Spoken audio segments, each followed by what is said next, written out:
ભરૂચ શહેરમાં આગામી તહેવારોને ધ્યાનમાં રાખીને એ, બી અને સી ડિવિઝન પોલીસ સ્ટેશન વિસ્તારની સંયુક્ત શાંતિ સમિતિની બેઠક યોજાઈ હતી।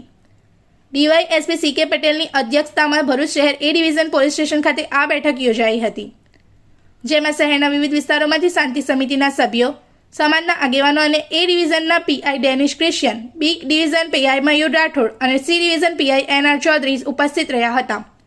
આ બેઠકનો મુખ્ય હેતુ મુસ્લિમ સમાજના પવિત્ર રમઝાન ઈદ અને હિન્દુ સમાજના રામનવમી જેવા આગામી તહેવારો દરમિયાન શહેરમાં કાયદો અને વ્યવસ્થા જાળવવાનો તેમજ બંને સમાજ વચ્ચે ભાઈચારા અને સૌહાર્દપૂર્ણ વાતાવરણ જળવાઈ રહે તે સુનિશ્ચિત કરવાનો હતો।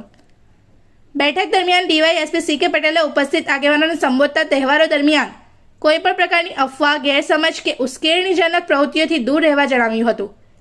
તેમણે સોશિયલ મીડિયા પર ફેલાતી અફવાઓ પ્રત્યે સાવચેત રહેવા અને કોઈ શંકાસ્પદ પ્રવૃત્તિ જણાય તો તાત્કાલિક પોલીસને જાણ કરવા અપીલ કરી હતી। ડીવાયએસપી પટેલે વધુમાં જણાવ્યું હતું કે તહેવારો દરમિયાન પોલીસ વિભાગ દ્વારા ચુસ્ત બંદોબસ્ત ગોઠવવામાં આવશે અને સંવેદનશીલ વિસ્તારોમાં ખાસ નજર રાખવામાં આવશે। તેમણે બંને સમાજના આગેવાનોને પરસ્પર સહકાર આપીને શાંતિપૂર્ણ માહોલમાં તહેવારોની ઉજવણી સુનિશ્ચિત કરવા વિનંતી કરી હતી।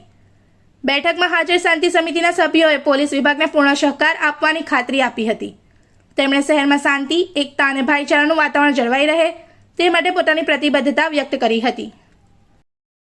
इस वीडियो को लाइक करें, हमारे चैनल को सब्सक्राइब कर बेल आइकन जरूर प्रेस करें हमारी न्यू वीडियो सबसे पहले देखने के लिए।